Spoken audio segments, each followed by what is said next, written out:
হুসাইন রাদিয়াল্লাহু তাআলা আনহুর দুইজন সন্তান, একজন সন্তানের নাম হযরত আলী আকবর, একজন সন্তানের নাম হযরত আলী আসগর। আলী আসগর 6 মাসের দুধের শিশু, কোনো পানি নাই। ছোট বাচ্চাটারে হযরতে সাহারা বানু ইমাম হুসাইনের স্ত্রী কুলের মধ্যে লইয়া আইসা ডাক দিয়া কয়, স্বামী ইমাম হুসাইন, ইয়াজিদের দলের সাথে আপনার নানার এবং আপনার দুশমনি থাকতে পারে। এরা আপনাদেরকে চেয়ার দিবার লোভে এরা আপনাদের জন্য পানি বন্ধ করে রাখছে। হুসাইন, আপনি দুধের শিশু আলী আসগরকে নিয়ে যান, এরা নিয়ে গেলে এরা আপনারে পানি দিয়া দিব।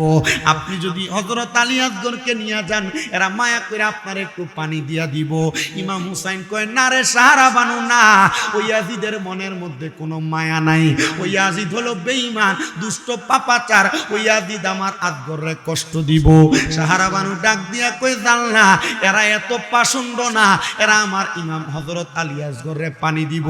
বানুর কথা রাখার জন্য হযরত আলী আসগররে কোলে নিলেন। দেখতেছে হযরত আলী আসগরের ঠোঁটগুলো একবারে শুকনা, 6 মাসের বাচ্চা, পানিও পায় না, দুধও পায় না। হযরত আলী আসগরের মুখটা শুকনা হইয়া রইছে।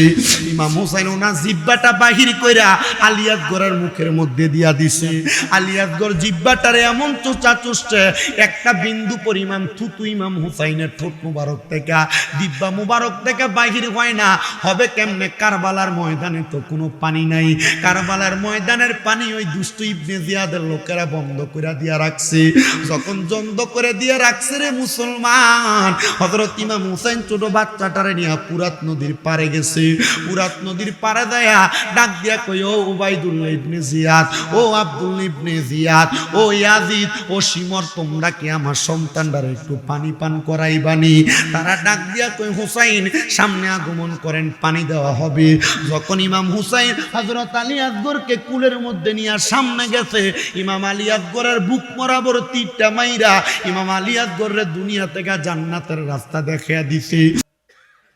2 3 5 50 10 দেখ খিচুড়ি বিরিয়ানি পাকায়া আপনারা কেন জান্নাতের বাগান মাহফিল করেন? এটার তো একটা কারণ আছে, আছে না নাই?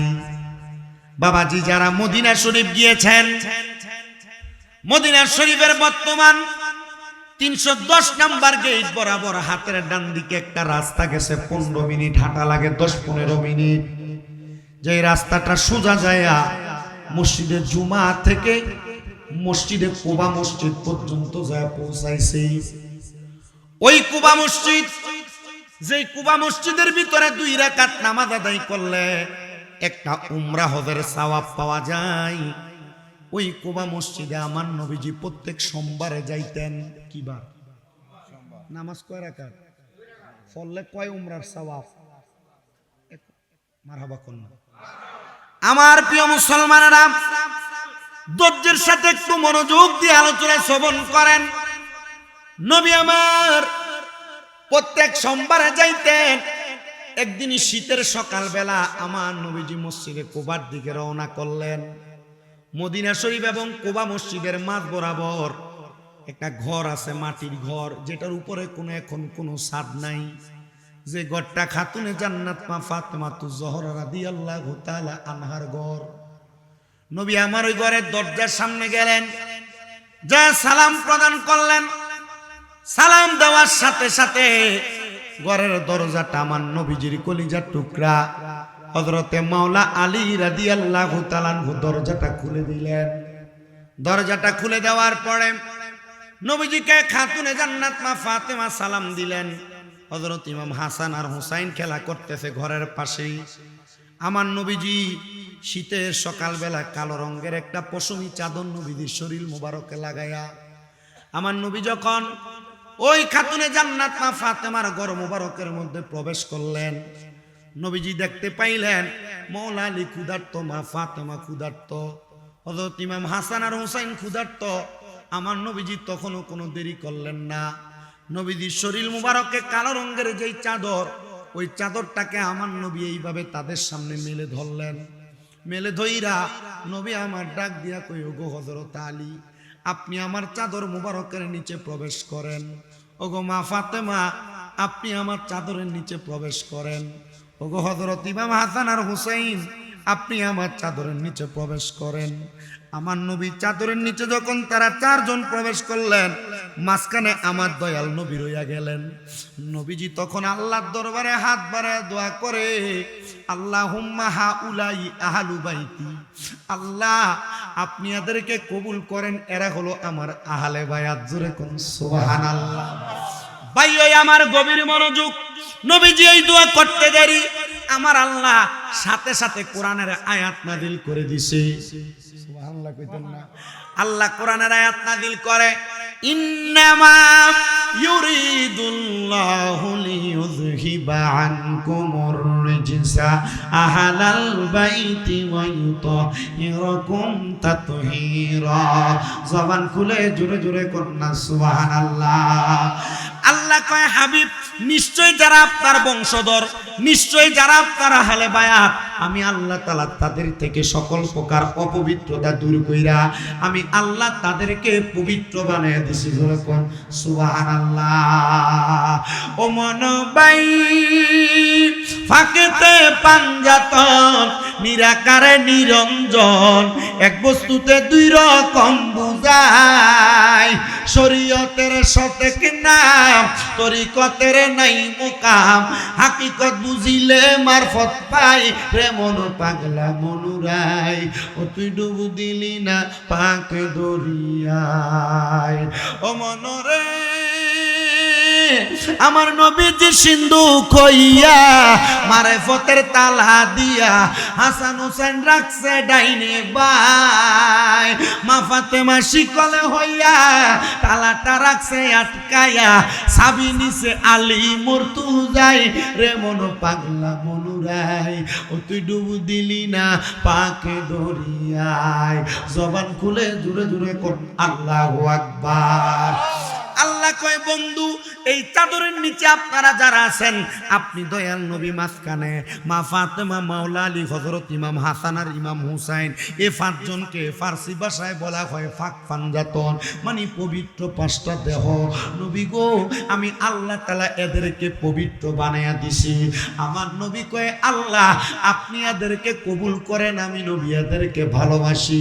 এমন টাইমে আমার নবীদের স্ত্রী হযরত সালমা আয়েশা নবীদের ওই চাদরের নিচে প্রবেশ করতে চাইলেন। নবী আমার ডাক দিয়া কই, স্ত্রী গো, এই চাদরের নিচে তুমি প্রবেশ কইরো না, তুমি তোমার জায়গায় সম্মানিত, আর এরা এদের জায়গায় সম্মানিত। ইয়া রাসূলুল্লাহ, কেন গো আপনি এদেরকে বড় ভালোবাসেন, মুহাব্বত করেন?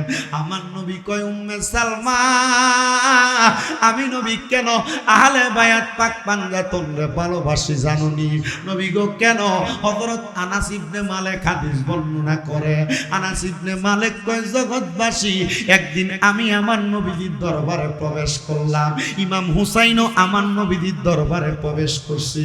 আমার নবী আমার সালাম দিয়া ইমাম হুসাইনরে নবীর কোল মুবারকে বসাইয়া আমার নবীজি ইমাম হুসাইনরা দিয়া আল্লাহু তাআলা ঘুরে আদর করতেছে। নবী আমার ডাক দিয়া কয়, ও আনাস ইবনে মালিক, তুমি কি দেখো? নবীজি, আমি দেখি আপনি ইমাম হুসাইনরে আদর করতেছেন। আমার নবী ডাক দিয়া কয়, আনাস ইবনে মালিক, তুমি কি আর কাউরে দেখো নাই? না ইয়া রাসূলুল্লাহ, দেখি নাই।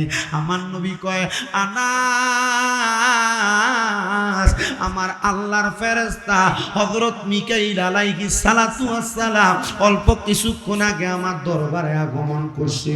আগমন কইরা আমি নবী যখন ইমাম হুসাইনরে আদর করতেছি, আমি নবীরে ডাক দিয়া কই, ইয়া রাসূলুল্লাহ, আপনি নবী বুঝি ইমাম হুসাইনরে বড় ভালোবাসেন, এই জন্য ইমাম হুসাইনরে আপনি আদর করেন? আমার নবী কই, হ্যাঁ আদর করি। এ আনাস, আমারে মিকাইল ফেরেশতা বলছে, নবী গো, আপনি যে হুসাইনরে এত ভালোবাসেন, আদর করেন, এই হুসাইনরে তো কিছু দাড়িওয়ালা, টুপিওয়ালা, পাগড়িওয়ালারা কারবালার ময়দানে শহীদ করে দিবে, শুধুমাত্র মসনদের লোভে, শুধুমাত্র চেয়ারের লোভে, শুধুমাত্র ক্ষমতার লোভে। আমার নবী কয়, মিকাইল, আমি নবী মানি না আমার হুসাইন কারবালার ময়দানে শহীদ হইয়া যাইব।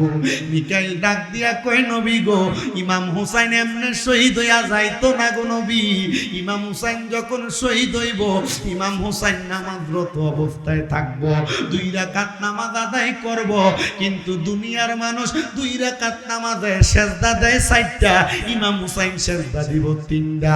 আমার নবী কান্দে আর ডাক দিয়া কয়, ও ফেরেশতা, আমার হুসাইন কি জীবনের শেষ সেজদাটা দুনিয়াতে আদায় করতে পারবে না? আমার নবীরে ডাক দিয়া কয়, নবী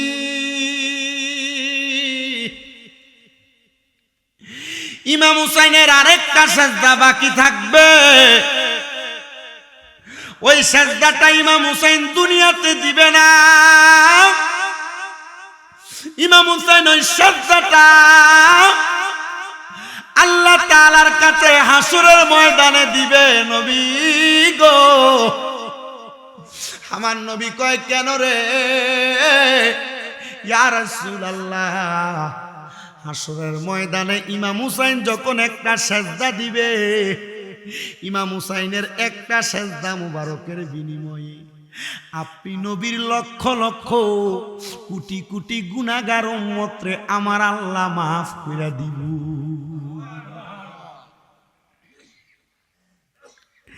কেমনে রে? ওই ইমাম হুসাইনের গলা মুবারকের মধ্যে ইয়াজিদরা তরবারি চালাইলো, কেমনে রে? ইমাম হুসাইনের গলা মুবারকে আঘাত করলো। ইমাম হুসাইনের ওই গলা মুবারকে আমার নবী দিনে এবং রাতে চুমা খাইছে।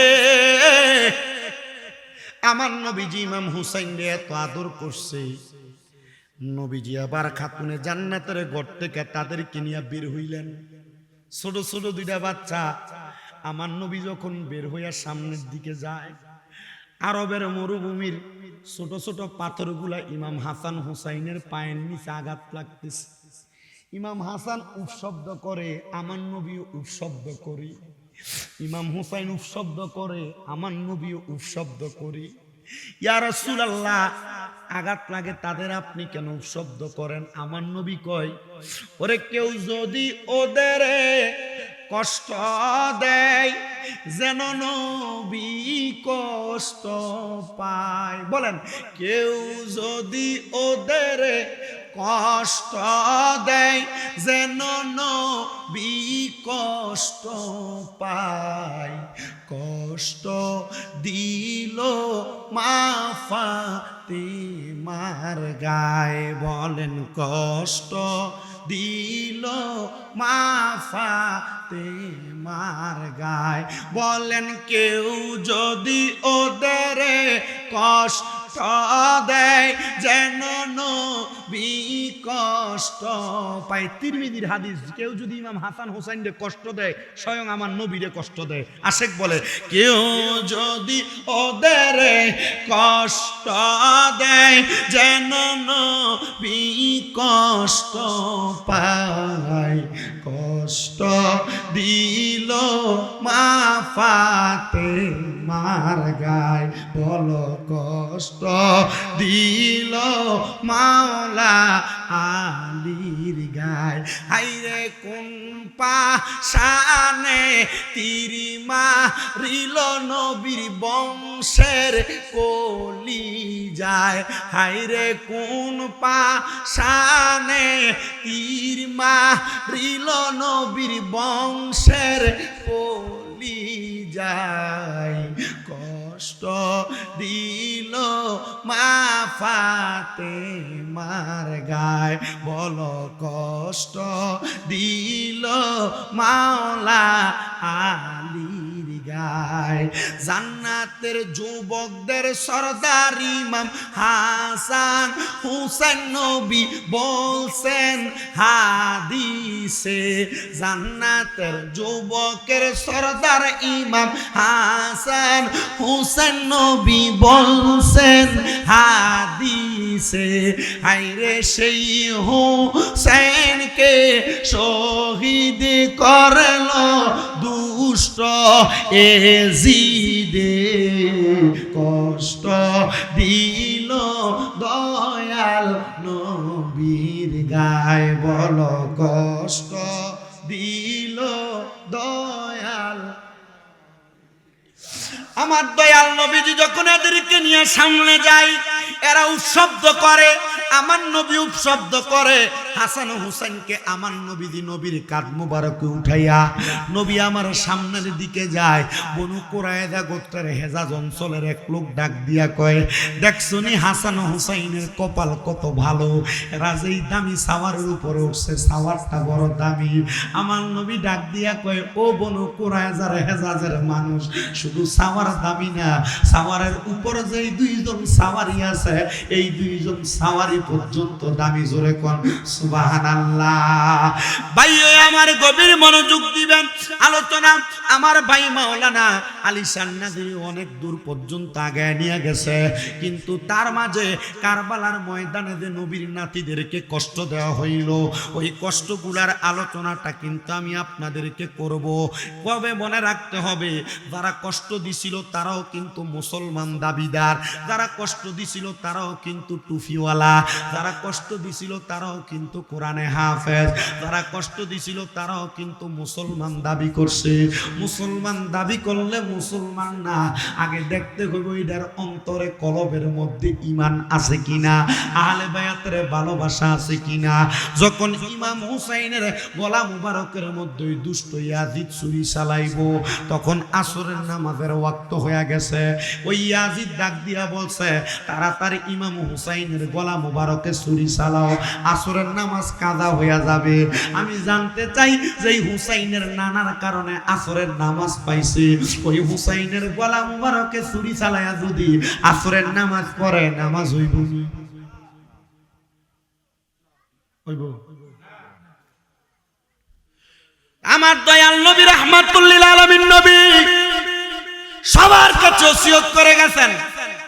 মাওলা আলী রাদিয়াল্লাহু তাআলা আনহু নবীজির মেয়ের জামাতা মা ফাতেমার স্বামী হযরত ইমাম হাসান হুসাইনের আব্বা, উনি সিফফিনের যুদ্ধে রওনা কালে হযরত ইমাম হুসাইন রাদিয়াল্লাহু তাআলা আনহুর আব্বা জান যখন যায়, উনি উনার দলের সবাইকে বলে, হে আমার দলের সদস্যরা, সেনাবাহিনীরা, তোমরা এই ফুরাত নদীর পারে যাইয়া তোমরা একটু সংযম হইয়া যাইবা, তোমরা একটু নিজের আবৃত করে রাখবা। বলে কেন? সামনে যেই নদীটা দেখো, এটার নাম হলো ফুরাত নদী। কি নদী? হে হযরত মাওলা আলী, আপনি বলতেছেন ফুরাত নদীর কাছে যাই আমরা আমাদেরকে সংযত করার জন্য, কারণ কি? মাওলা আলী একটা ডাক দিয়ে কয়, সাহাবীরা রে, কেন তোমরা তোমাদেরকে সংযত করবা জানোনি? বলে কেন? বলে আমার নবী বলছে, যখন ইয়াজিদেরা আমার ইমাম হুসাইনের সঙ্গে কারবালার ময়দানে যুদ্ধের মধ্যে লিপ্ত হবে, হুসাইন রাদিয়াল্লাহু তাআলা আনহু সহ আহলে বায়াতের ৭২ জন সদস্যের জন্য এরা এই ফুরাত নদীটারে বন্ধ করে দিব, এরা নবীর বংশধরদেরকে পানি দিবে না। কি দিত না? নবীর বংশধরদেরকে পানি দিবে না। সাহাবায়ে কেরাম বলে, ও মাওলা আলী, ও মাওলা আলী গো, আমরা যুদ্ধের রওনা কালে পিপাসার্থ আমরা মনে করেছিলাম ফুরাত নদী থেকে আমরা পানি আহার করব। মাওলা আলী কয়, যেই পানি ইমাম হুসাইন রাদিয়াল্লাহু তাআলা আনহুর গলা মুবারকে পড়বে না, ইমাম হুসাইনের জন্য বন্ধ করে রাখবে, ওই পানি আমি মাওলা আলী আমার গলা মুবারকের মধ্যে, জিহ্বার মধ্যে দিব না। সাহাবায়ে কেরাম কয়, যদি নবীর নাতির গলা মুবারকে পানি না পড়ে, আমরা এই পানি আমাদের গলা দিয়া নামাইব না। বাজানো ইমাম হুসাইন রাদিয়াল্লাহু তাআলা আনহু এখনো পর্যন্ত কারবালার ময়দানে যায় নাই। আমার নবী এগুলা আগে আগে সাহাবায়ে কেরামের কাছে ওসিয়ত করে দিছে। কুফা নগরীর মানুষ বড় বেঈমান। কুফা নগরীর মানুষ হযরত ইমাম হুসাইনের আব্বা মাওলা আলী মা ফাতেমার স্বামী, নবীর চতুর্থ খলিফা, উনি যখন কুফা নগরীতে গেছে, নামাজরত অবস্থায় মাওলা আলীর পায়ের মধ্যে তারা তীর মেরে দিছে। মাওলা আলী ডাক দিয়া কয় জগতের মানুষরে তারা যদি আমি মাওলা আলীরে তীর মেরে দিতে পারে আমার সন্তানের সাথেও তারা দুশ্মনী করতে দ্বিধা দ্বন্দ্ব করবে না। হে কুফা নগরীর মানুষ, তোমরা কিন্তু আমার সন্তানের সাথে বেঈমানি করো না, কিন্তু তারা বেঈমানি করবে। বেঈমানি করার জন্য ইমাম হুসাইন যখন মদিনাতে অবস্থান করতেছে, ইমাম হুসাইনে একটা একটা কইরা 1250 চিঠি পাঠাইছে ইমাম হুসাইনের কাছে। কয়টা? 1250 চিঠি। ইমাম হুসাইনকে যখন একটা চিঠি লেখে, ইমাম হুসাইনের চিঠিটার জবাব দেয় না, কারণ ইমাম হুসাইনের সামনে নবীজির বড় বড় সাহাবায়ে কেরাম আছে। হযরত আব্দুল্লাহ বিন জুবায়ের আছে, আরো বড় বড় সাহাবীরা আছে। হযরত ইমাম হুসাইনের কাছে চিঠিটা আসলে উনি চিঠিটা হাতের মধ্যে নিয়ে সবাইরে নিয়ে একটা বৈঠক করে। এ নবীর সাহাবীরা, আমারে তো কুফার মানুষ চিঠি দিছে, তারা আমার কাছে বায়াত গ্রহণ করবে, আমি যাব। তারা কয় আপনি যাইয়েন না, এই কুফা নগরীর মানুষ বড় বেঈমান, আপনার সাথে বেঈমানি করবে। তারা আপনার বাবার আঘাত করছে, আপনার ভাইয়ের বিষ পান করাইছে। হযরত ইমাম হাসান রাদিয়াল্লাহু তাআলা করে কুফার মানুষ বিষ পান করায় মারছে। আপনি যাইয়েন না। কিন্তু জানেন, যারা মুনাফিক, যারা বেঈমান, এদের মুখের কথা সুন্দর আছে না? সমাজে এমন বহুত সুন্দর সুন্দর আছে না, এটার মুখের কথা যে সুন্দর, কিন্তু আপনারা দোয়ান একটা কইব, বাড়িতে যে আরেকটা চেষ্টা করবে। আছে না এমন? এটা মুনাফিক। এটা কি? আল্লাহর নবী কই ইন্নাল মুনাফিকিনা ফিদ দারকিল আসফালি মিনান নার। আল্লাহ তাআলা মুনাফিককে জাহান্নামের আগুনে লার্কি বানাইবো। যারা মুখে কথা বলে সুন্দর কথা, মুখে ভিতরে মুনাফিকি, ভিতরে নেফাকি, মানুষের সাথে দুশ্মনী, শত্রু, ঝগড়া ফাসাদ, এরা ভালো মানুষ না, এরা মুনাফিক। ঠিক কি না? 1250 নম্বর চিঠি লেখছে। ওই চিঠির মধ্যে ওই কুফা নগরীর বেঈমানেরা, ইয়াজিদের দলেরা লেখছে, ইমাম হুসাইন আপনি যদি কারবালার ময়দানে না আসেন, কুফা নগরীতে না আসেন, আমাদেরকে যদি বায়াত না করান, তাহলে আমরা কাল ময়দানে মাশরে আপনার নানার কাছে আপনারে আসামি বানাইয়া দিমু। আমরা বলবো আমরা ইমাম হুসাইনের কাছে বায়াত হইতে চাইছিলাম, ইমাম হুসাইন আমরারে বায়াত করাই নাই। ইমাম হুসাইন ডাক দিয়া কয়, জগৎবাসী, যখন আমার এই চিঠিটা দিল, ওই চিঠিটা পাওয়ার পরে আমি আর দেরি করলাম না, আমি রওনা করলাম কুফা নগরীতে যাওয়ার জন্য। আমার সঙ্গে এক এক করে 72 জন সদস্য লইয়া আমি কারবালার ময়দানের দিকে কুফা নগরীতে রওনা করতে লাগলাম। এরা আমাদের কুফা নগরীর রাস্তা বন্ধ কইরা, এরা আমার পথটা বুলাইয়া আমাদেরকে তারা কারবালার ময়দানে প্রবেশ করাইছে। কারবালার ময়দানে নিয়ে এই কালগড়া গ্রাম থেকে বাইর হওয়ার যতগুলা রাস্তা আছে সবগুলা রাস্তা বন্ধ কইরা দিছে। ইমাম হুসাইন ডাইনেও যাইতে পারে না, বামেও যাইতে পারে না, সামনেও যাইতে পারে না, পেছনেও যাইতে পারে না। ইমাম হুসাইন রাদিয়াল্লাহু তাআলা আনহু কারবালার ময়দানের মধ্যে অবস্থান করতেছে। তো এমনি তো থাকা যাবে না, আহলে বায়াতের জন্য তাবু টানানো লাগবে। ইমাম হুসাইনের বড় ছেলের নাম হলো হযরত ইমাম জয়নুল আবিদিন, আহলে বায়াতের সদস্য। হযরত জয়নুল আবিদিন রে লইয়া ইমাম হুসাইন রাদিয়াল্লাহু তাআলা আনহু উনি সুন্দর কইরা তরবারিটা হাতে নিয়া উনি গেলেন খেজুর গাছ কাটার জন্য। খেজুর গাছের বাইলের মধ্যে যখন কোন লাগাইছে, দেখতেছে খেজুর গাছের বাইল থেকে রক্ত বাহির হইতেছে। জয়নুল আবিদিন একটা ডাক দিয়া কয়, এই আমার আব্বা জান, এই গাছের মধ্য থেকে কেন রক্ত বাহির হয়? কোনদিন তো খেজুর গাছের মধ্য থেকে বাইল কাটলে একটু কষ বাহির হইতে আমি দেখি নাই, আজকে কেন রক্ত বাহির হয়? আমার দয়াল নবীর নাতি ইমাম হোসেন চুপ কইরা রইলেন আর ডাক দিয়া কয়, আব্বা জয়নুল আবিদিন ধৈর্য ধারণ করেন। তখন ইমাম জয়নুল আবিদিনের একটু জ্বর জ্বর ভাব ছিল, বিছানা থেকে উঠতেও পারতেছিলেন না, অসুস্থ অবস্থায় ছিলেন। জয়নুল আবিদিন বলে, খেজুর গাছের ডালাগুলা নিয়ে যখন সামনে গেলাম, মাটি কুইরা খেজুর গাছের ডালাগুলা লাগায়া তাবু গাড়াইব, দেখতেছি মাটির মধ্যে আঘাত করার সাথে সাথে মাটি থেকে রক্ত বাইর হয়। হায়রে হায়, আমি জিজ্ঞাসা করলাম, আব্বা ইমাম হুসাইন, এই রক্ত কেন মাটি থেকে বাইর হয়? আমার আব্বা ডাক দিয়া কই, এ জয়নুল আবিদিন, এই জায়গার অন্য কোনো জায়গা না, এই জায়গার নাম হলো তফা, এই জায়গার নাম হলো কারবালা। যেই জায়গার কথা আমার নানা মুহাম্মাদুর রাসূলুল্লাহর আগে বইলা দিয়া গেছে জয়নুল আবেদিনও এই জায়গায় অবস্থান করবা, আমার সঙ্গে ইয়াজিদেরা যুদ্ধ করবে, আমি ইমাম হুসাইন রে এরা কারবালার ময়দানে শহীদ করে দিবে। ইসলাম জিন্দা হতা হে আর কারবালা কি বাত। হুসাইন এ জয়নুল আবেদিন শোনো, আমি ইমাম হুসাইন যদি শাহাদাত বরণ করি, তুমি জয়নুল আবেদিন যদি দুনিয়াতে থাকো, আমি তোমার কাছে একটা সালাম প্রদান করলাম, আমার শাহাদাত বরণের পরে আমি ইমাম হুসাইনের একটা সালাম আমার নানার রওজা মদিনায় পৌঁছায়া দিও।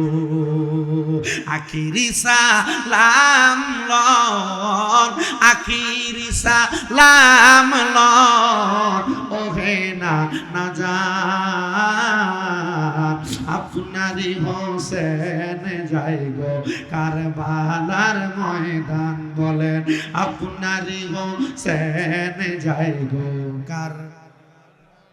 এত আস্তে বলতেছেন, একটু জবান খুলে বলেন না। আখিরি সালাম লন, আখিরি সালাম লন, ওহে না না জান আপনারই হোসেন যাই গো কারবালার ময়দান, আপনারই হোসেন যাই গো। এত আস্তে আস্তে বলতেছেন, আপনারই হোসেন যাই গো কারবালায় ইমাম হুসাইন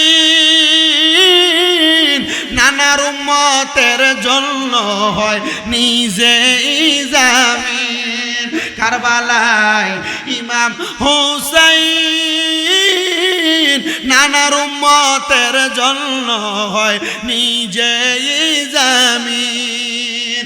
শেষ বিদায়ে জানায় সালাম, শেষ বিদায়ে জানায় সালাম সোনার মদিনায়,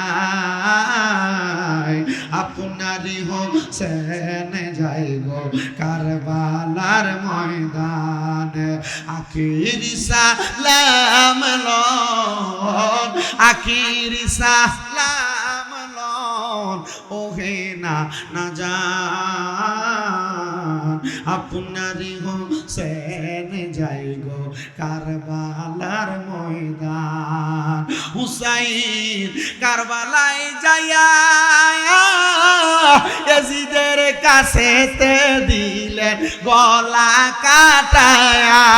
হুসাইন কারবালায় যাইয়া ইয়াজিদের কাছেতে দিলেন সেরটা কাটায়া। হুসাইনের রক্তের বিনিময়, হুসাইনের রক্তের বিনিময় পাবে নানা রম্মজে নাজাত, আপনারই হোসেন যাই গো কারবালার ময়দান। আখিরি সালাম লন, আখিরি সালাম, ওহে না না জান আপনারই হোসেন যাই গো কারবালার ময়দান। আমার প্রিয় মুসলমানেরা শুনেন, অন্তরের কানটা লাগায়া হযরত ইমাম হুসাইন রাদিয়াল্লাহু তাআলা আনহু এই কথা বইলা ওনার তাঁবুর মধ্যে অবস্থান করতেছে, কিন্তু হুসাইনের তাঁবুর মধ্যে কোনো পানি নাই। হুসাইন রাদিয়াল্লাহু তাআলা আনহুর দুইজন সন্তান, একজন সন্তানের নাম হযরত আলী আকবর, একজন সন্তানের নাম হযরত আলী আসগর। আলী আসগর 6 মাসের দুধের শিশু, কোনো পানি নাই। ছোট বাচ্চাটারে হযরতে সাহারা বানু ইমাম হুসাইনের স্ত্রী কুলের মধ্যে লইয়া আইসা ডাক দিয়া কয়, স্বামী ইমাম হুসাইন, ইয়াজিদের দলের সাথে আপনার নানার এবং আপনার দুশমনি থাকতে পারে, এরা আপনাদেরকে চেয়ার দিবার লোভে এরা আপনাদের জন্য পানি বন্ধ করে রাখছে। হুসাইন আপনি দুধের শিশু আলী আসগরকে নিয়ে যান, এরা নিয়ে গেলে এরা আপনারে পানি দিয়া দিব। আপনি যদি হযরত আলী আসগরকে নিয়ে যান, এরা মায়া করে আপনার একটু পানি দিয়া দিব। ইমাম হুসাইন কয়, না রে সাহারা বানু না, ওই ইয়াজিদের মনের মধ্যে কোনো মায়া নাই। ওই ইয়াজিদ হলো বেঈমান, দুষ্ট পাপাচার। ওই ইয়াজিদ আমার আসগরে কষ্ট দিব। সাহারা বানু ডাক দিয়া কয়, জান না, এরা এত পাষণ্ড না, এরা আমার ইমাম ইমাম হযরত আলী আসগরে পানি দিব। বানুর কথা রাখার জন্য হযরত আলী আসগরে কোলে নিলেন। দেখতেছে হযরত আলী আসগরের ঠোঁটগুলো একবারে শুকনা, 6 মাসের বাচ্চা, পানিও পায় না, দুধও পায় না। হযরত আলী আসগরের মুখটা শুকনা হইয়া রইছে। ইমাম হুসাইন ওনার জিহ্বাটা বাহির কইরা আলী আসগরের মুখের মধ্যে দিয়া দিছে। আলী আসগর জিহ্বাটারে এমন চোচা চুষছে, একটা বিন্দু পরিমাণ থুতু ইমাম হুসাইনের ঠোঁট মুবারক থেকে, জিহ্বা মুবারক থেকে বাহির হয় না। হবে কেমনে? কারবালার ময়দানে তো কোনো পানি নাই। কারবালার ময়দানের পানি ওই দুষ্ট ইবনে জিয়াদের লোকেরা বন্ধ করে দিয়া রাখছে। যখন বন্ধ করে দিয়ে রাখছে রে মুসলমান, হযরত ইমাম হুসাইন ছোট বাচ্চাটারে নিয়ে পুরাত নদীর পারে গেছে। পুরাত নদীর পারে দেয়া ডাক দিয়া কই, ও উবাইদুল্লাহ ইবনে জিয়াদ, ও আব্দুল্লাহ ইবনে জিয়াদ, ও ইয়াজিদ, ও শিমর, তোমরা কি আমার সন্তানটারে একটু পানি পান করাইবানি? তারা ডাক দিয়া কই, হুসাইন সামনে আগমন করেন, পানি দেওয়া হবে। যখন ইমাম হুসাইন হযরত আলী আসগরকে কুলের মধ্যে নিয়ে সামনে গেছে, ইমাম আলী আসগরের বুক বরাবর তীরটা মাইরা ইমাম আলী আসগরের দুনিয়া থেকে জান্নাতের রাস্তা দেখিয়ে দিছে। ইমাম হুসাইন কান্দে আর ডাক দিয়া কই, জগতের মানুষ, পশু পাখি পুরাত নদীর পানি খাইলো, কিন্তু আমার আলী আসগর পানি পাইল না। আলী আসগরের বুকের মধ্যে লইয়া তাবুর সামনে দেয়া ডাক দিয়া কই, ওগো আমার সাহারা বানু, আমার স্ত্রী যে সন্তানরে পানি পান করানোর জন্য আমার কুলে দিছ, আমি তোমার সন্তানরে দুনিয়ার পানি পান করাইতে পারি নাই, আমি তোমার সন্তানরে জান্নাতের পানি পান করানোর ব্যবস্থা করে দিছি। হযরত সাহারা বানু কান্দিয়া ডাক দিয়া কয়, সুখের মাতম কারবালার ময়দানে পড়ে গেছে। হায় রে হায়। হযরত আলী আসগরে রাখার পরে হযরত ইমাম আলী আকবর সামনে আসছে। আলী আকবর আয়েশা কে, আব্বা জান, আপনি যদি আমার অনুমতি দেন আমি পানির জন্য পুরাত নদীর পারে যাব। ইমাম আলী আকবর ইমাম হুসাইন ডাক দিয়া কয়ে, যাইও না, যদি ওই পুরাত নদীর পারে দাও এরা তোমার ভাই আলী আকবরের মতো, তুমি আলী আকবরেরও তারা তীর মেরে দিব।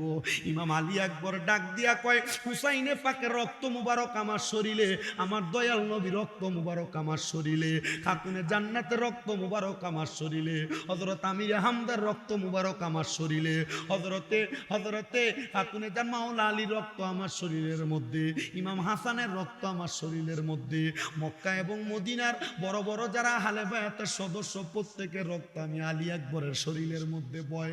আমি আলী আকবর যদি ইয়াজিদদেরকে ভয় পায়া পানির জন্য না যাই, আমি আলী আকবর ইমাম আলী মাকামের সম্মান বজায় রাখতে পারবো না। গোড়াটা নিয়ে আলী আকবর সামনে গেছে পানি নেওয়ার জন্য, ইয়াজিদের দলের আলী আকবররে ঘেরাও করে ফেলছে। ইমাম আলী আকবর নিজে বর্ণনা করে, শামে কারবালা এবং আস-সাওয়ারিকুল মুফরিকা, হাদায়েকে কারবালা 3টা কিতাবের মধ্যে উল্লেখ করতেছে। আল বিদায়া ওয়ান নিহায়া ইসলামিক ফাউন্ডেশন কর্তৃক 16 খণ্ডের কিতাবে ঘটনাটা উল্লেখ করতেছে। ইমাম হুসাইন রাদিয়াল্লাহু তাআলা আনহুর সন্তান আলী আকবর একসাথে তরবারি দিয়া 90 জনরে কতল করে ফেলছে। 90 জনরে কতল করার পরে আলী আকবরের পানির পিপাসা একটা ফোঁটা পানিও পায় না। দৌড়াইয়া গোড়াটার পিঠে চইরা বাবা ইমাম হুসাইনের সামনে যে দাঁড়াইছে, যে ডাক দিয়া কয়, আব্বা জান, ও আব্বা, পানির জন্য গেছি, এরা আমারে ঘেরাও করে রাখছে, এরা আমারে পানি দেয় নাই, আমি আমার তরবারি দিয়ে একটানা 90 জনরে কতল করে ফেলছি। আব্বা জান, একটা ফোঁটা পানির ব্যবস্থা নিয়ে আমি আলী আকবরে কইরা দিতে পারেন? আমি আলী আকবর যদি একটা ফোঁটা পানি পান করতে পারি, আল্লাহর কসম আমি আলী আকবরের সামনে ওই ইয়াজিদের সবগুলা যদি আসে আমার তরবারি থেকে তারা বাঁচতে পারবে না। ইমাম হুসাইন কয়, আলী আকবর, একটা ফোঁটা পানি যদি তোমারে দিতে পারতাম, তোমার ভাই আলী আকবর দুনিয়া থেকে বিদায় হইতো না, তুমি যুদ্ধে যাওয়া লাগতো না।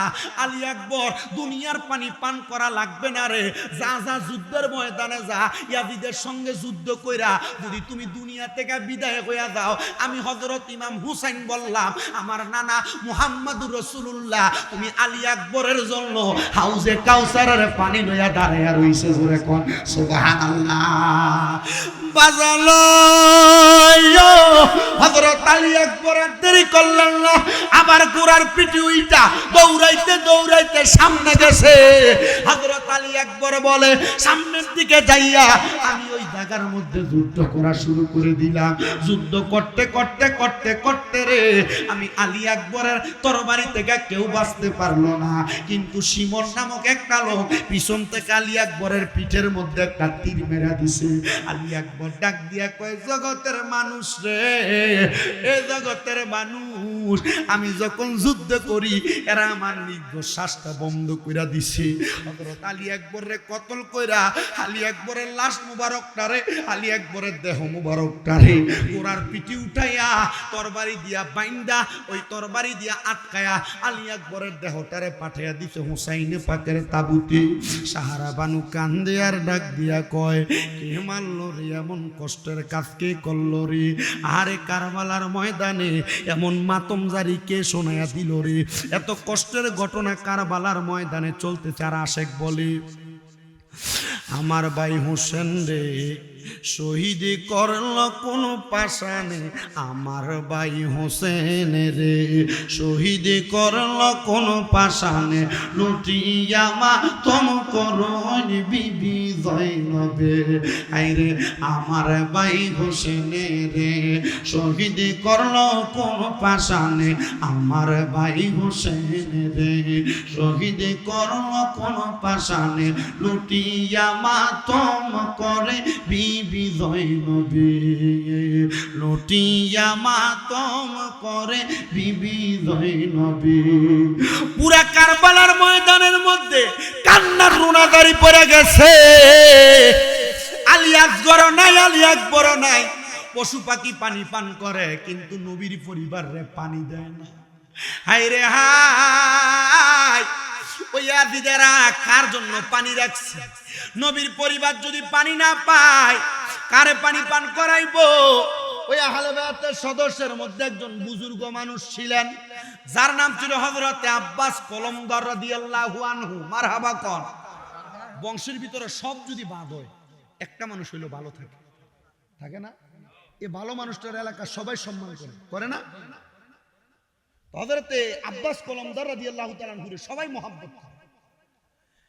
আব্বাস কলমদার ডাক দিয়া কয়, ইমাম হুসাইন সবাই তো গেল পানির জন্য, কাউরে পানি দেয় নাই, আমার একবার অনুমতি দিবেন নি? আমারে যদি অনুমতি দেন আমি একটা বার চেষ্টা করতাম। ইমাম হুসাইন ডাক দিয়া কয়, আব্বাস কলমদার সবাই গেল, আপনি যাবেন না? এটা তো হয় না। যদি অনুমতি না দেয় আপনার মনে কষ্ট থাকবে। আব্বাস কলমদার যান, আপনার অনুমতি দিলাম। হযরত আব্বাস কলমদার একটা ঘোড়া নিলেন, ঘোড়ার উপরে চললেন, একটা মশক নিলেন। মশক তো বোঝেন, আগের দিনে ফানি রাখতো চামড়া সেলাই করে, এই মশক লয়েছে। মশকটা কাদের মধ্যে ঝুলাইয়াম। হযরত আব্বাস কলমদার আশিক রাসূল আহলে বায়াতের পাগল, উনি কাদের মধ্যে মশকটা নিয়ে ঘোড়ার পিঠে করে সামনে গেছে। সামনে যায়া ইয়াজিদের দলের সামনে ফুরাত নদীর সামনে যায়, সামনে একবারে ফুরাত নদীতে নামছেন। কোষ কইরা আব্বাস কলমদার মুখের মধ্যে একটু পানি দিবে। আব্বাস কলমদার কয়, পানিটা মুখের কাছে নেওয়ার সময় আমার মনে পড়ে গেছে নবীর নাতি ইমাম হুসাইন এখনো পানি পান করে নাই। ইমাম হুসাইনের স্ত্রী হযরত সাহারা বানু পানি পান করে নাই। হযরতে জয়নব পানি পান করে নাই। ইমাম কাসেমের স্ত্রী হযরত ইমাম হুসাইনের কন্যা হযরত সকিনা পানি পান করে নাই। হযরত উম্মে সালমা পানি পান করে নাই। নবীর বংশধররে পানি না খাওয়াইয়া আমি আব্বাস কলমদার এই পানি আমার মুখে লাগাইতাম না। এটা নবী পরিবারের উপর প্রেম, নবী পরিবারের উপর একটা ভালোবাসা। আপনারা কি বুঝতেছেন? মুহররমের মাহফিল, মুহররমের মাহফিলটার ধারাবাহিকতা হইল মুহররমের পুরা ঘটনাটা আপনাদেরকে একটু জানায় দেওয়া, জানানোর মাধ্যমে অন্তরে নবীর পরিবারের উপর ভালোবাসার বহিঃপ্রকাশ করা, ঠিক না? এটা যদি ভুলা যান তাহলে আহলে বায়াত কি এটাও ভুলা যাবে। আর আমার নবী তো আহলে বায়াত হলো নাজাতের তরি। এই জেলাটার নাম হলো ব্রাহ্মণবাড়িয়া জেলা। ব্রাহ্মণবাড়িয়ার জেলার একটা পরিচিত নদীর নাম হলো তিতাস নদী। তিতাস নদী ফাড়ি দিতে নৌকা লাগেনি। আল্লাহ নবী কয় আহলে বায়াত নদী ফাড়ি দিতে যেমন নৌকা লাগে, আহলে বায়াত ফুলসেরাত ফাড়ি দেওয়ার তরি। আহলে বায়াতরে ভালোবাসবা তো ফুলসেরাত পাড়ি দিতে পারবা। আহলে বায়াতরে ভালোবাসবা না, তুমি নাজাত পাইবা। হযরত আব্বাস কলমদার বলেন, আমি পানি আমার মুখের সামনে নিলাম, আমার মনে হয়ে গেল নবীর পরিবার পানি পান করে নাই, নবীর পরিবারে পানি না পান করায় আমি আব্বাস কলমদার পানি পান করতে পারি না, নাইলে নবীর কাছে জবাব দিতে পারবো না। হযরত আব্বাস কলমদার সাথে সাথে মশকটা লয়া পানি বর্ষে, মশকে পানি যখন ঢুকাইতেছে, এদিদের দলেরা ডাক দিয়া কয়, আব্বাস কলমদার, আব্বাস কলমদার ও আপনারে আমরা বড় সম্মান করি, বড় ইজ্জত করি, তবে আপনি এখান থেকে যা ইচ্ছা তা পানি পান করেন, তবে আপনি কারোর জন্য পানি নিতে আপনারে আমরা দিব না। আব্বাস কলমদার কয়, আমারে তোমরা পানি পান করতে দিবা, নবীর নাতিরে তো পানি পান করতে দেও নাই, ইমাম হাসান হুসাইনরে তো পানি পান করতে দেও নাই, আলী আকবর আর আলী আকবররে তো পানি পান করতে দেও নাই, তো তাইলে তুমি আমারে কেন দিবা? বলে আপনারে আমরা ভালোবাসি। কয় না না না, আমি আলী হযরতে আব্বাস কলমদার ততক্ষণ পানি পান করব না যতক্ষণ নবীর পরিবাররে পানি না দিব।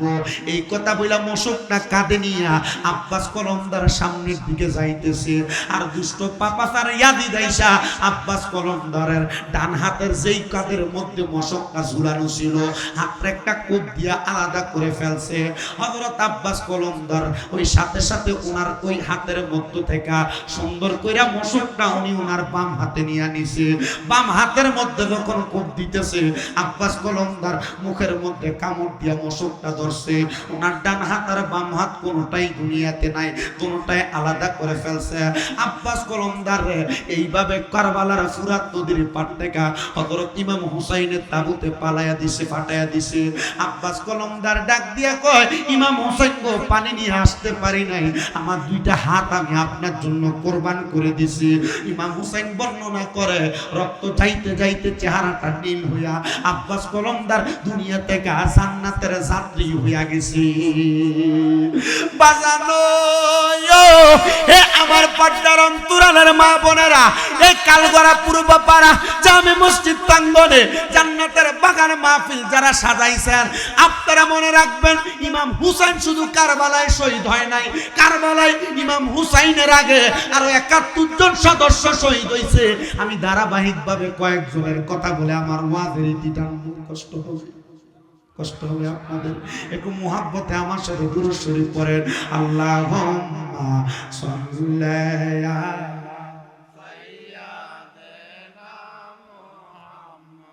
নাবিয়ানা মাওলানা মুহাম্মদ, আল্লাহুম্মা সাল্লি মুহাম্মদ নাবিয়ানা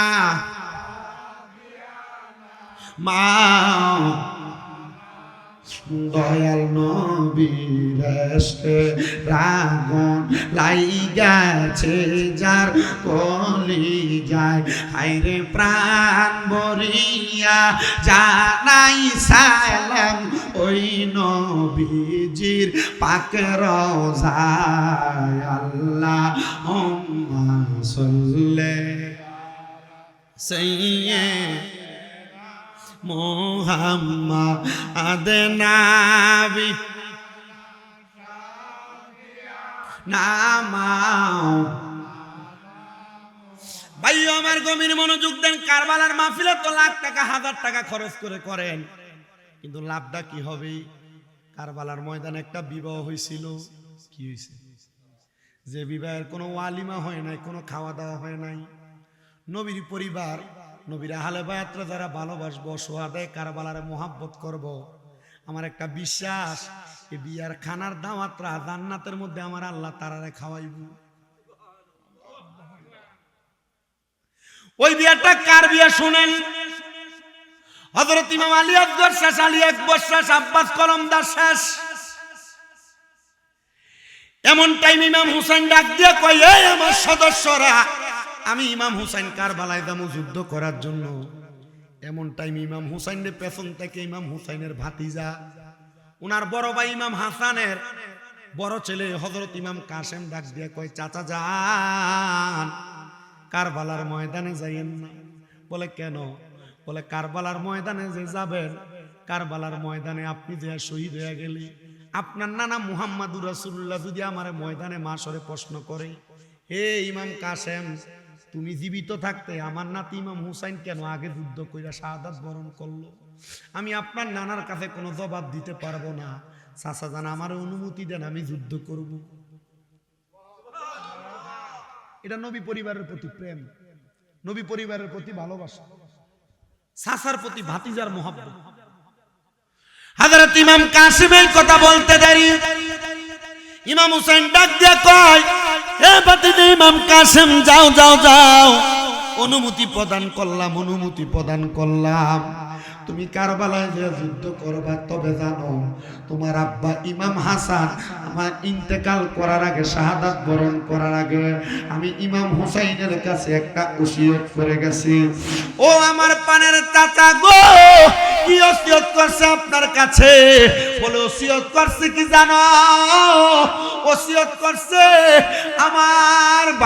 আমার ভাই হযরত ইমাম হাসান বলছে, আমার ইমাম কাসেম যখন কারবালায় যুদ্ধ করতে যাবে, যুদ্ধের আগে একটা ওসিয়তনামা লিখে দিয়ে গেলাম, এই ওসিয়তনামাটা খুইলা আমার ওসিয়তটা পূরণ করবেন। ওসিয়তনামাটা খুইলা দেখে ইমাম হাসান লেখে, আসসালামু আলাইকুম ওয়া রাহমাতুল্লাহ, আমার বড় ভাই ইমাম হুসাইন, আমার ওসিয়ত হলো আমার ছেলে ইমাম কাসেমের সাথে আপনার মেয়ে হযরত সকিনার বিবাহ বন্ধনটা শেষ করে তারপর যুদ্ধে পাঠাইয়েন। কারবালাতে শুধু রুনাদারি আর কান্না, কিন্তু কারবালার ময়দানে বিবাহ হওয়াই লাগবে, ওসিয়ত পূরণ করবে। ওসিয়ত পূরণ করা সন্তানের মা বাবার পক্ষ থেকে, বাপ মা কোন ওসিয়ত করে গেছে এটা পালন করা সন্তানের জন্য ওয়াজিব। সন্তান ওসিয়ত করে গেছে তার সম্পদ থেকে পালন করা ওয়াজিব, কিন্তু বর্তমানে ওসিয়ত পূরণ করবে দূরের কথা, করে না। আমি আজকেও দেখলাম বাংলাদেশের কোন জায়গার ভিতরে জানি, বাবা ইন্তেকাল করার সময় ছোট মেয়ের নামে সব সম্পদ লিখে দিয়ে গেছে, কারণ ছোট মেয়েটা তারে দেখাশোনা করছে। বড় মেয়ে এবং বড় ছেলে সম্পদ লেখা না দেওয়া যাওয়ার কারণে একজন এসে বাড়ি ভাঙচুর করছে, আরেকজন কয় লাশ মাটি দিতে দিতাম না। ওরে সন্তানের দলেরা, বাপ মা জীবিত থাকা অবস্থায় বাপ মারে বাদ দিতা না, বাপ মারে খাওয়াইতা না, বাপ মারে ফদাফদি করবা, বাপ মার লোকে বাজে আচরণ করবা। আবার বাপ মা জায়গা সম্পত্তি যে দেখাশোনা করব তারে লিখে দিলে তুমি ঝগড়া করবা। তুমি কুলাঙ্গার, তুমি কুলাঙ্গার। যে সন্তানেরা বাপ মা জীবিত থাকা অবস্থায় সম্পদের মায়া কইরা বাপ মারে খাওয়ান খোরাক দেয় না, বাপ মারে কষ্ট দেয়, বাপ মার মুখের খানা কেড়ে নেয়, বাপ মারে বৃদ্ধাশ্রমে দিয়া দেয়, এই সন্তান আসলে সন্তান না। এই সন্তান নাফরমান, নাফরমান, নাফরমান। খোদার কসম, ওই সন্তান জাহান্নামী। ধরে বলেন ঠিক কিনা? আমি আমার এই নবীনগরের কালগড়া এলাকার প্রত্যেকটা যুবক, প্রত্যেকটা মুরব্বী, প্রত্যেকটা মা বোনের কাছে বলবো, তোমাদের যাদের মা বাবা বেঁচে আছে, তোমরা কোনোদিন তোমাদের মা বাপরে ভাত আলাদা করবা না, তোমরা কোনোদিন মা বাবার খাওয়ান খোরাক আলাদা করবা না।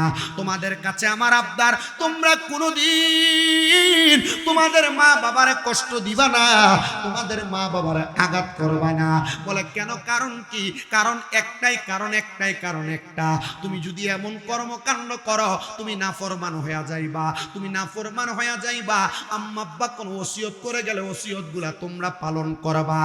এই নবীনগরের কালগড়ার মানুষ শুনো রে, অন্তরের কাল লাগে শোনো, ইমাম কাসেমের জন্য ইমাম হাসান ইমাম হুসাইনের কাছে যে ওসিয়তনামা লিখে গেছে, ওই ওসিয়তনামাটা পরে পরে শুনে দিচ্ছে, এই ইমাম কাসেম তোমার আব্বা ওসিয়তনামা লিখে গিয়েছে, ওসিয়তনামার মধ্যে উল্লেখ করেছে আমি যেন আমার কন্যা হযরত সকিনারে তোমার সঙ্গে বিবাহ দেই। তুমি কি রাজি আছো? বলে আমার আব্বার ওসিয়ত পালন করার জন্য আমি রাজি আছি, আপনি করায়া দেন। কারবালার ময়দানে বিবাহ করায়া ইমাম কাসেম যুদ্ধে রওনা করবে।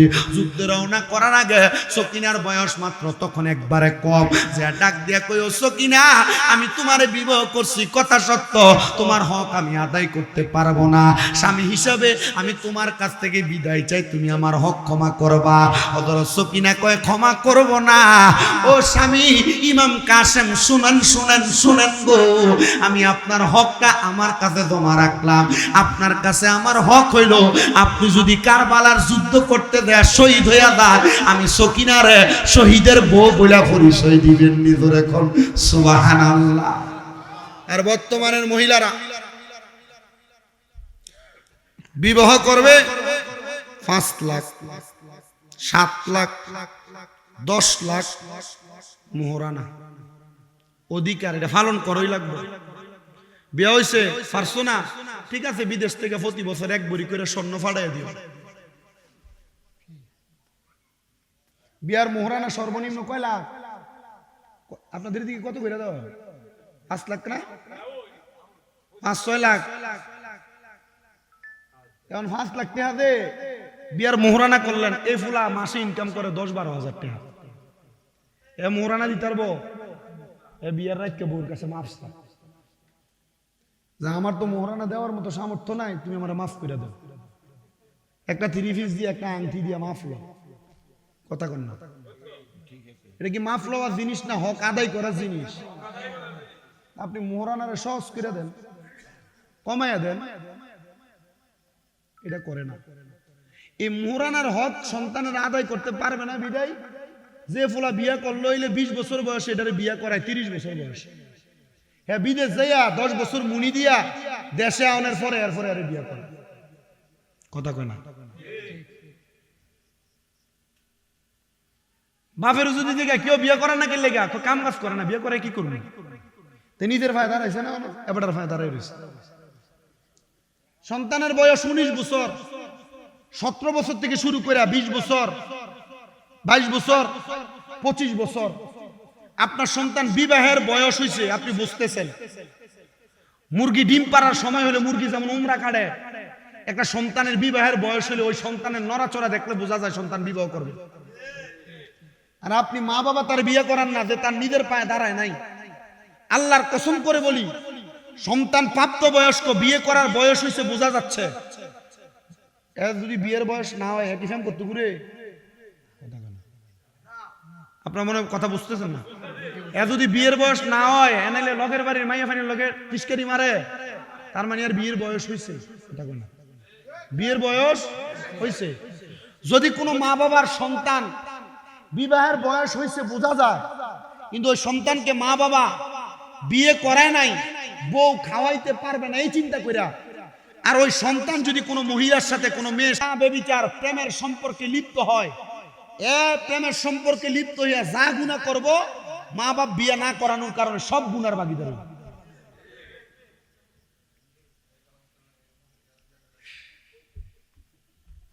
আপনি মনে করতেছেন আপনার ফুতের বয়স 19-20 বছর হয়েছে, আমি কি লেগে বিয়ে করাইতাম? আসলে কি বিয়ে করাই দেওয়া জরুরি না জরুরি? চিন্তা করে, হুজুর এক কামাই করে না, এরা তো গরিবের মেয়ে বিয়ে করান লাগবো। আরে বাবা, আপনি বিবাহ করানোর পর গরিবের মেয়ে যে আনবেন, আপনি তার রিজিক নির্ধারণ করা লাগবে না। সে যখন আপনার ঘরে আসবে সে তার রিজিক নিয়েই আসবে। মানে আপনি তো সঠিক কইলেন, আপনি তো ফুলা বিয়ে করাইবেন। কেউ ফলা যদি বিয়ে করাইবা এই সম্মানী কিটা দিবা? ও দেলাই 1.5 লাখ টাকা দিলাইলে একটা মিশুক কিনা চালাই বলে কিটা, একটা অটো কিনা চালাইবো, একটা অটো কিনা দিলাইও। আমরা কোনো চাহিদা নাই, তবে আমরা এই নতুন ঘর করছি, অন্য মাল সামান কিনছি না, মানে ঘরটা সাজাই দিও।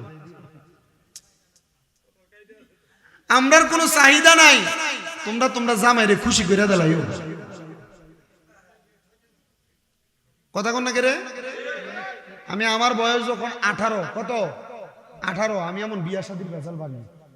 আমার জেঠারা সর্দার আমার এই গত 4 দিনে একটা বিয়ার বেজাল বান গেছে।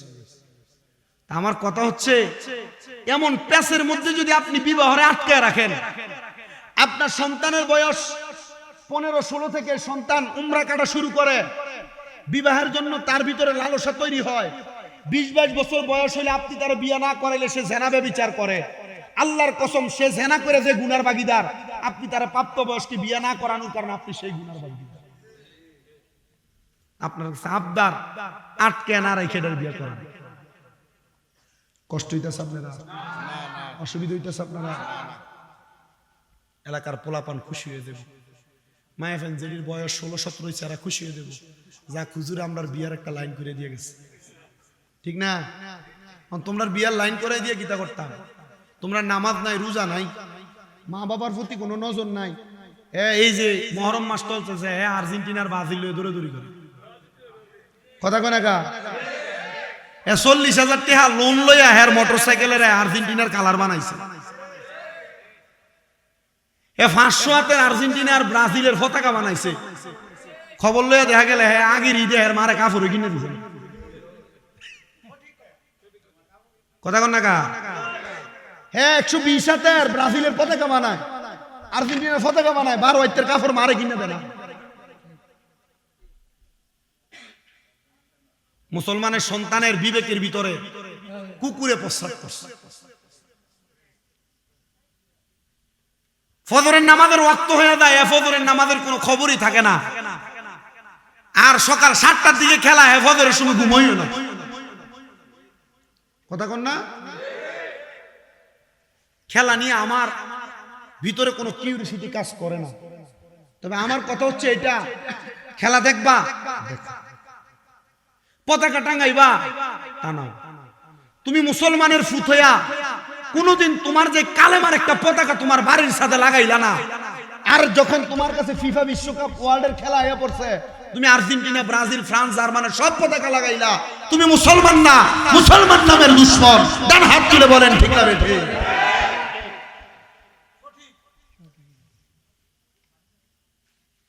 আমি ওয়াজ করি সঠিক, মুসল্লিও কয় সঠিক। রাতের 12টার দিকে মসজিদের এলাকার সামনে দিয়ে যায়, কেউ কই গেছিলেন? কৌদুর খেলা আসতো দেখছিলেন।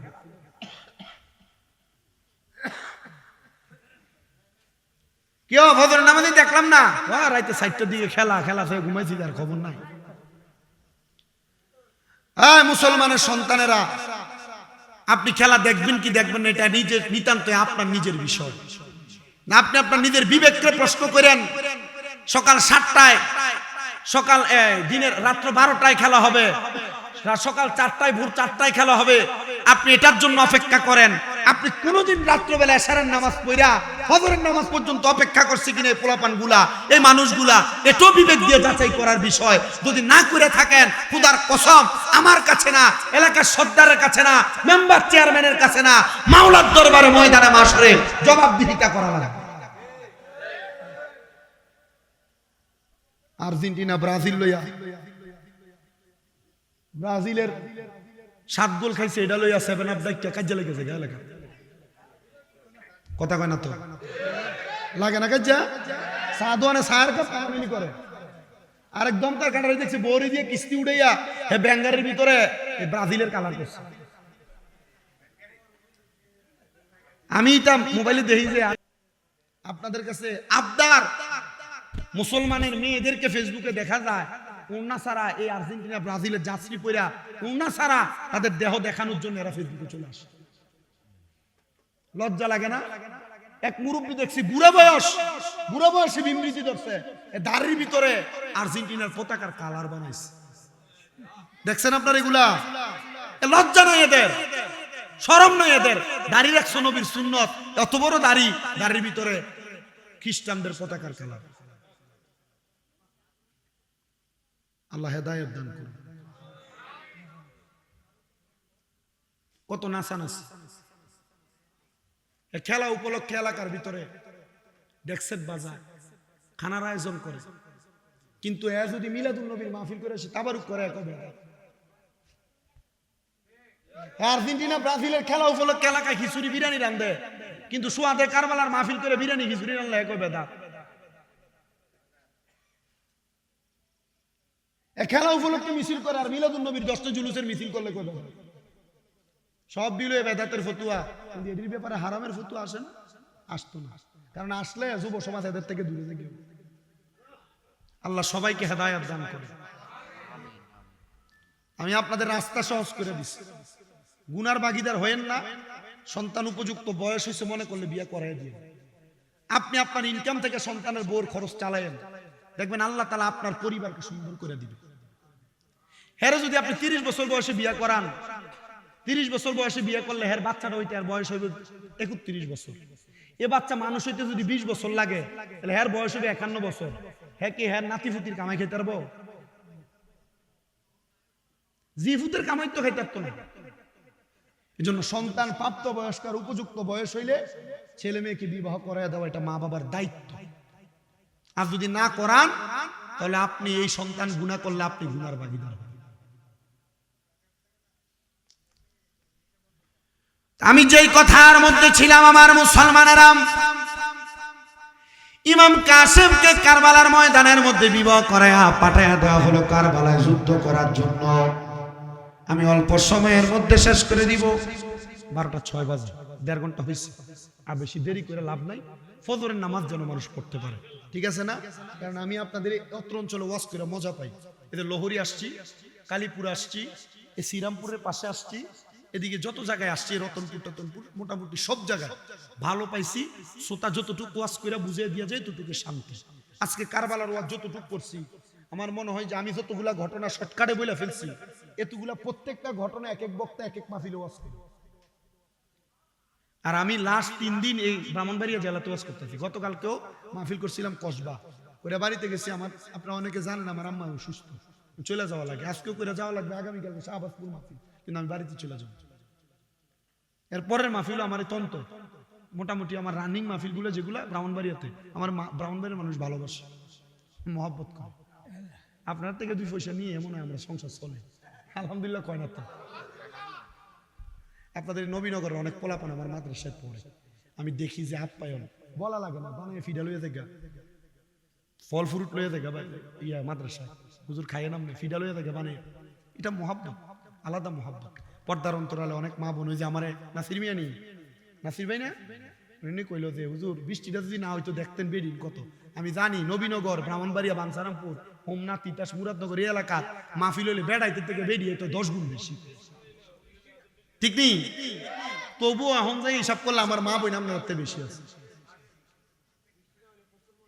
হইলে না হইলে আমি জানি। আল্লাহ যারা আসতে পারে নাই, যারা আসছে, আল্লাহ তাদেরকে সমান সমান সওয়াব দিও। যারা বাড়ি ঘরে এখনো সজাগ থেকে ওয়াজ শুনতেছে, তারা সমান সমান সওয়াব দিও। যারা সোশ্যাল মিডিয়া, ইউটিউব মিডিয়ার মাধ্যমে দেখতেছে, তারা সমান সমান সওয়াব দিও। পড়েন। ইমাম কাসেম চলে গেলেন, পুরো ওয়াজ শেষ করা যাবে না, ইমাম কাসেমের শাহাদাত বলে সালাতু সালাম দিয়ে দিব। ইমাম কাসেম চলে গেলেন, যুদ্ধ করতেছে। ইমাম কাসেমের তারা এমন ভাবে আঘাত করেছে, ঘোড়ার পিঠের মধ্যে বসা। ইমাম কাসেমের পায়ের রগ বরাবর, ডান রগ বরাবর আঘাত করেছে, বাম রগ বরাবর আঘাত করেছে। ইমাম কাসেমের কানের মধ্যে আঘাত করেছে, ইমাম কাসেমের মাথা বরাবর, মুখ বরাবর আঘাত করেছে। ইমাম কাসেমের রক্ত পড়তে পড়তে শরীর দুর্বল হয়ে গেছে, মাটিতে পড়ে গেছে। স্ত্রী স্বামীকে দেখেছেন কিন্তু বাসর করতে পারে নাই, হক আদায় করতে পারে নাই। ইমাম কাসেম নিচে পড়ার পরে ইমাম কাসেমের গলা বরাবর তারা তরবারিটা যখন চালায় দিছেন, ইমাম কাসেম রাদিয়াল্লাহু তাআলা আনহু দুনিয়া থেকে শাহাদাতের পেয়ালা পান করে বিদায় হয়ে গেছে। এরা কি করছে জানেন? ইমাম কাসেম রাদিয়াল্লাহু তাআলা আনহুর লাশ মুবারকটা যে ঘোড়ার পিঠে করে যুদ্ধ করতে আসছে, ওই ঘোড়ার পিঠে এইভাবে দিয়া, ঘোড়াটার পিঠের মধ্যে ইমাম কাসেমের লাশটা রাইখে একটা তীর নিয়া ইমাম কাসেমের বুক বরাবর এইভাবে ঢুকে ঘোড়ার পিঠের মধ্যে গাড়াইয়া দিছে। ইমাম কাসেমের লাশ মুবারকটা ডাইরেক্ট ইমাম হুসাইনের তাবুর মধ্যে পাঠাইছে। ইমাম হুসাইনের তাবুর মধ্যে কান্নার রোনাজারি পড়ে গেছে। আরে সবাই ডাক দিয়া কয়, কি মাতম কারবালায় শুরু হইল? এদিদের মনে একটু মায়া নাই? নবীর নাতি, নবীর বংশধররে তারা এইভাবে আঘাত করতেছে। আশেক লেখি, আল্লাহ কে মারল রে মায়ের যতনে রতন, কে কারিয়া নিল মায়ের বুকের জাদু দন। আল্লাহ কে মারল রে, আল্লাহ কে মারল রে মায়ের যতনে রতন, কে কারিয়া নিল মায়ের বুকের জাদু দন। আল্লাহ কে মারল রে, আল্লাহ ও কাশেমের লাশ গোরার পিষ্টেতে চড়িয়া আপন স্বজনের কাছে পৌঁছিল আসিয়া আরে ঘরে বাইরে লাগলো আগুন কাশেমের লাগিয়া আল্লাহকে মারলো রে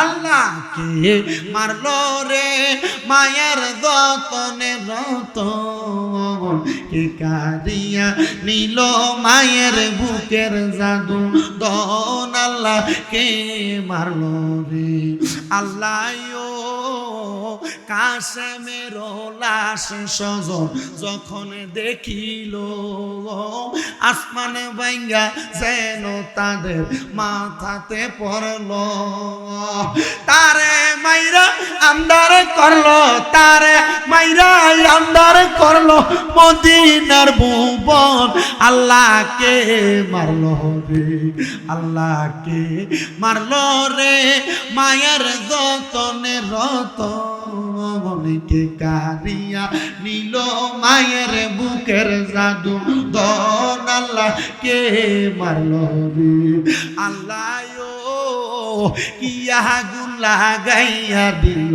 কারবালার ময়দানে ফুরাত নদী ঘেরাও করলো এজিদার দুশমনে আল্লাহ কিয়া গুণ লাগাইয়া দিল কারবালার প্রান্তরে ফুরাত নদী ঘেরাও করলো এজিদার দুশমনে পানির লাগি তীর মারিল পানির লাগি তীর মারিল আজগরের বুকেতে আল্লাহকে মারলো রে আল্লাহকে মারলো রে মায়ের যতনে রতন কে কাঁদিয়া নিল মায়ের বুকের জাদু দন আল্লাহ এই কারবালার ময়দানে নবীর বংশধররা যারা মারছে তারারে কই ইয়েজিদ তারারে কই কি আচ্ছা নবীর বংশধররা যারা মারছে আপনারা কোন তো নবীর বংশরে যারা শহীদ করছে আঘাত করছে এরার মরণটা কি বালা মরণ হইব এরা কেমনে মরছে একটু শুনুন 2 মিনিটের শেষ একজনের নাম আব্দুল ইবনে জিয়াদ একজনের নাম ইয়াজিদ একজনের নাম শিমার জিয়াদ স্ট্রোক করে মরছে মানে স্বাভাবিকভাবে ঘুমে মরে গেছে আর ইয়াজিদ এবং শিমার দুইটা লোক ইয়াজিদ ছিল একজন নারী লোভী এবং নেশাখোর নারী লোভী এবং নেশাখোর ইমাম হুসাইনকে শাহাদাত করার পরে ওই ইয়াজিদ ইমাম হুসাইন আহলে বায়াতের সদস্যর একজন প্রেমিক ছিলেন একজন মহিলা ইয়ামিনা নাম এই ইয়ামিনা নামক মহিলাটা কারবালার ময়দানে ইমাম হুসাইনকে শাহাদাত করার পরে ইয়াজিদের বসে ইয়াজিদ তুমি তো ইমাম হুসাইন রাদিয়াল্লাহু তাআলা আনহুরে শহীদ করছো এটা তোমার বিষয় আমি জানি তুমি আমারে খুব পছন্দ করো ভালোবাসো এই ইয়াজিদ ঠিক আছে যেহেতু তুমি আমারে এত পছন্দই করো চলো আমারে পছন্দ করার কারণে আমি তোমারে নিয়ে যাই তুমি আমার সাথে আজকে রাত্রি যাপন করবা ইয়াজিদ হাজার চেষ্টা করছে আগে পারে নাই কিন্তু ওই মহিলার মনে সুখ হইল তুই যে তুই ইমাম হুসাইন রে শাহাদাত করছ শহীদ কইরা দিছ আমি তোরে ভালো কইরা বুঝাইও হইল ওই মরুভূমির প্রান্তরে নিয়ে তোরে এই জায়গায় শহীদ তোরে হ্যাঁ নিয়ে বাবা কইরা মু ইয়াজিদের লয়ে গেছে নিয়ে ওই মহিলা নিজেই তার ইচ্ছা মতো মদ খাওয়াইছে মদ খাওয়া তার হাতগুলা বাঁধছে পাগুলা বাঁধছে বাইন্দ ওই মহিলা ওই ইয়াজিদের চুলের ভিতরে ধরে তার গর্দানটা আলাদা করে ফেলছে আলাদা করে সে তার মতো বাসায় চলে আসছে পুরা কুফানগরীতে আওয়াজ হয়ে গেছে এই ইয়াজিদরে তো খুঁজে পাওয়া যাচ্ছে না খুঁজতে খুঁজতে যায় দেখে মরুভূমিতে ইয়াজিদের কাটা কল্লা সহ দেহ পড়ে রয়েছে মহিলা কয় আমার মনে শান্তি হয়েছে ইয়াজিদ ইমাম হুসাইন রে এমনি শহীদ করছে কল্লা মুবারক একদিকে আর দেহ মুবারক একদিকে ফালায় রাখছে আর আমি এই ইয়াজিদের জাহান্নামী দেহটার একদিকে কল্লাটার একদিকে ফালাই দিয়ে চলে আসছি পুরা ইয়াজিদের সৈন্যরা ইয়াজিদের করদানটা লই আসছে আর দেখতেছে শিয়ালে ইয়াজিদের পুরাটা দেহ কামড়ায় খাইতেছে কল্লাটার আইনা কুফানগরীর রাজপ্রাসাদের উপরে রাখছে সবাই এসে ইয়াজিদের কল্লা দেখতেছে সবাই কয় আমরা তাকায়া দেখলাম ইয়াজিদের নাক বরাবর চিকন চিকন দুইটা সাপ আইসে ইয়াজিদের নাক বরাবর ঢুকে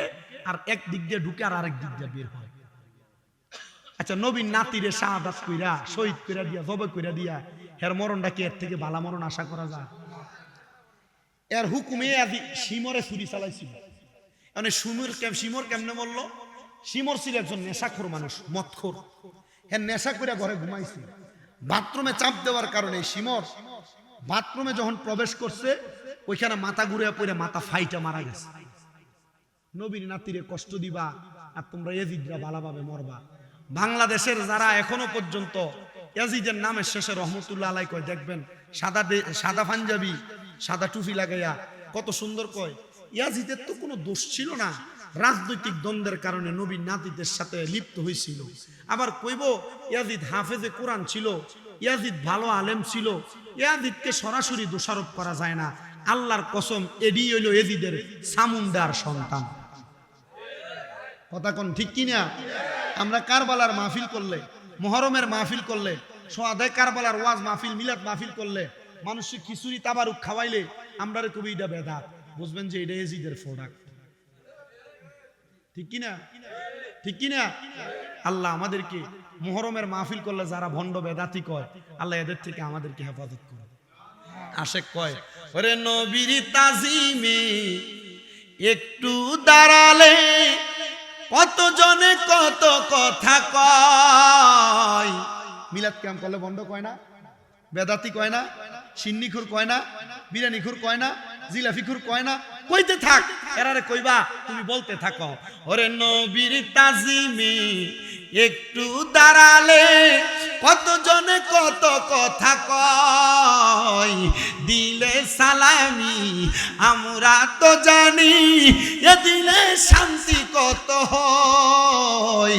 তাই কারো কথায় কান দিব না, মোরা সুন্নিরা নবীর দিওয়ানা। বলেন কারো কথায় কান দিব না, মোরা সুন্নিরা নবীর দিওয়ানা। বলো আহলে সুন্নাত ওয়াল জামাত জিন্দাবাদ জিন্দাবাদ, আহলে সুন্নাত ওয়াল জামাত জিন্দাবাদ জিন্দাবাদ, আহলে সুন্নাত ওয়াল জামাত জিন্দাবাদ জিন্দাবাদ জিন্দাবাদ জিন্দাবাদ জিন্দাবাদ জিন্দাবাদ। নবীকে ভালো বাসি বলে মুরাজ অপরাধী, তবুও ভালো বেসে যাব হক মরণ যদি। তাই কারো কথায় কান দিব না, মোরা সুন্নিরা নবীর দিওয়ানা। বলো আহলে সুন্নাত ওয়াল জামাত জিন্দাবাদ জিন্দাবাদ, আহলে সুন্নাত ওয়াল জামাত জিন্দাবাদ জিন্দাবাদ জিন্দাবাদ জিন্দাবাদ। আল্লাহ তাআলা আমাদেরকে আহলে বায়াতের মুহাব্বত অন্তরে দিয়া এদিকে দেখে দূরে থাকার তৌফিক দান করুন।